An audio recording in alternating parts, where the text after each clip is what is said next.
الله أكبر.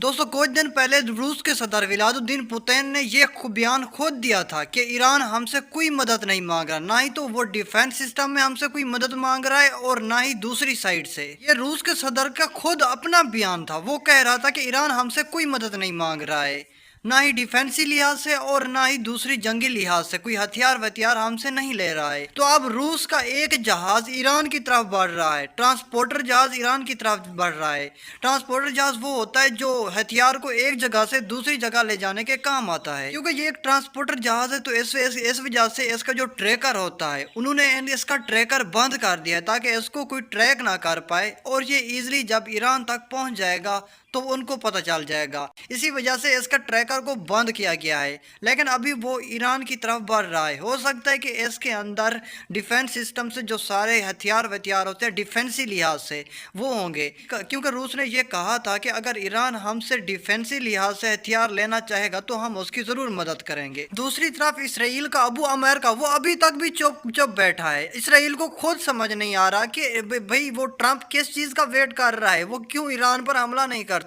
وہ پتہ نہیں وپلے ہوئے ہیں۔ اسرائیل کو تو اس چیز کی بالکل سمجھ نہیں آ رہی کہ اگر ٹرمپ چاہتا کیا ہے ہم سے۔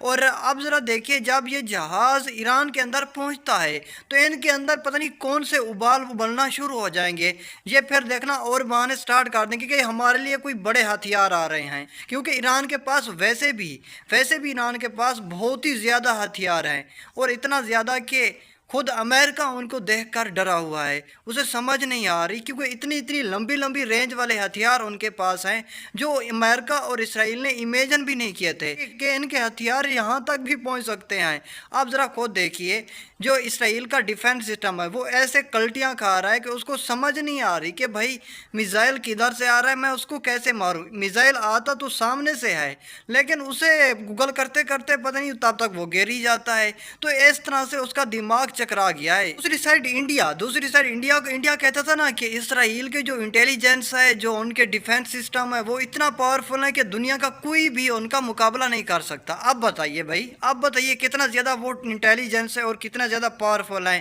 ایران کے میزائل تو سامنے سے رہے ہیں لیکن نہ ہی ان کی انٹیلیجنس ان کو ڈھونڈ پا رہی ہے اور نہ ہی ان کا ڈیفنس سسٹم، وہ دھڑام کر کے ایون ان کے ڈیفنس سسٹم کے بالکل قریب ہی گر رہے ہیں، ان کو پتہ بھی نہیں چل رہا۔ لیکن یہاں پر دیکھیے ان کی جو موساد انٹیلیجنس ہے وہ سب سے زیادہ انٹیلیجنس مانی جاتی ہے، کہتے ہیں کہ یہ دنیا کی سب سے بہترین انٹیلیجنس ہے، لیکن ان کا جو دفتر ہے اس کے اوپر ہی ایران کا میزائل گر گیا۔ اب بتائیے کہاں گئی وہ انٹیلیجنس؟ بات تو ویسے انٹیلیجنس کی ہو رہی ہے تو امریکہ کی جو انٹیلیجنس ہے، جو ٹاپ امریکہ کی انٹیلیجنس ہے، انہوں نے کہا ہے کہ اگر ہم ایران کے جو نیوکلیئر ویپنز ہیں، جو مطلب انڈر گراؤنڈ نیوکلیئر ویپنز ہیں، ان کو ختم کر دیں، مکمل تباہ کر دیں، یا پھر ایران کے جو سپریم لیڈر ہے اس کو مار دیں، تو پھر بھی ایران جو ہے نا وہ 15 دن کے اندر ایک ایٹم بم بنا سکتا ہے۔ یہ امریکہ کی انٹیلیجنس کہہ رہی ہے، بھائی امریکہ کی جو دنیا کی ٹاپ اور بہترین انٹیلیجنس مانی جاتی ہے، وہ کہہ رہے ہیں کہ ایران 15 دن کے اندر